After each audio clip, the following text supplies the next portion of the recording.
नमस्कार दोस्तों, आज हम लाल किताब के अनुसार जन्म कुंडली के 12 घरों के अनुसार चीज़ों के बारे में बात करेंगे।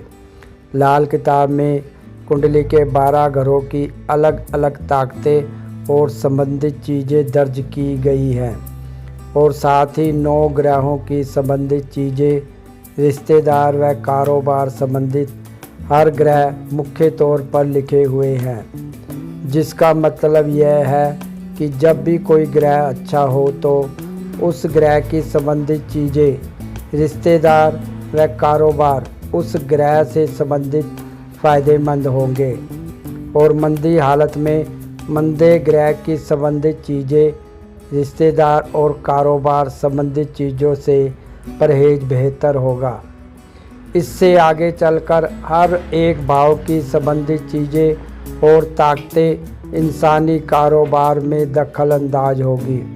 उदाहरण, सूर्य खाना नंबर 4 में राजयोग की हैसियत से बैठा हो तो खाना नंबर 4 के रूप में जन्म कुंडली में 12 घरों में से चौथे घर की चीज़ें और साथ ही सूरज की खाना नंबर 4 में जो फलादेश में सूर्य नंबर 4 की चीज़ें लिखी हुई है, रिश्तेदार और कारोबार संबंधित भी हर तरह से उत्तम होंगे।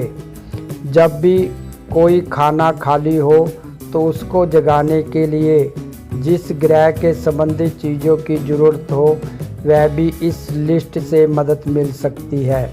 यहाँ यह ख्याल रखा जा सकता है कि जब किसी ग्रह का फल किसी घर में बुरा लिखा हो तो उस ग्रह से संबंधित चीज़ों से परहेज मंदे वक्त में मदद देगा। उदाहरण, शुक्र नंबर 9 का फल धन हानि हुआ करता है, इसलिए जब किसी का शुक्र वर्ष फल में खाना नंबर 9 में आए तो उस जातक को सफ़ेद रंग दही जैसी रंग वाली गायें खरीद कर लाने की बजाय उससे दूरी बेहतर होगी।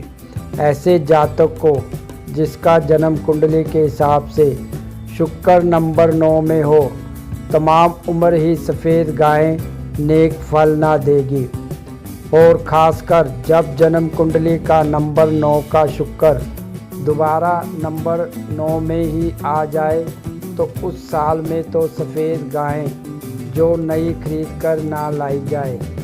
अगर कोई सफ़ेद गायें पहले ही घर में मौजूद हो तो कोई वहम की बात न होगी। दोबारा फिर ये ख्याल रहे कि इस जगह 12 ही पक्के ग्रहों और 9 ग्रहों की चीज़ें लिखी गई है। उनका यह मतलब नहीं है कि वह ज़रूर ही फ़ायदेमंद और मुबारक है या नुकसान दर नुकसान ही करेगी। मतलब सिर्फ यह है कि जन्म कुंडली के अनुसार दिए हुए ग्रह का बैठे हुए घर के हिसाब से जो भी अच्छा या बुरा फलादेश लिखा है वह सिर्फ उसी वक्त ही फ़ायदेमंद होगा जबकि उस ग्रह बैठा होने वाले घर के अनुसार लिखी हुई चीज़ कायम हो जाए और कायम भी उस वक्त होवे जिस वक्त की वह ग्रह वर्षफल के मुताबिक उस दिए हुए घर में आ बैठे।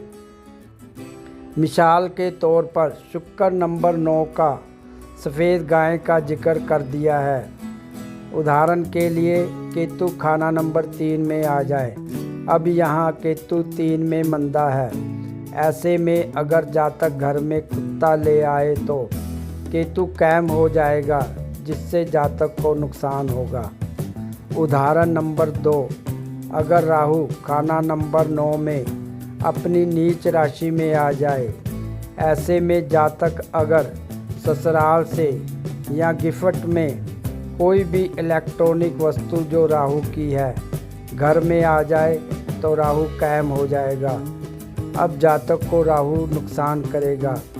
उदाहरण, अब जैसे शनि खाना नंबर 10 में वर्षफल में आ जाए और अगर जातक वाहन खरीद ले तो वह फ़ायदा उसको करेगा।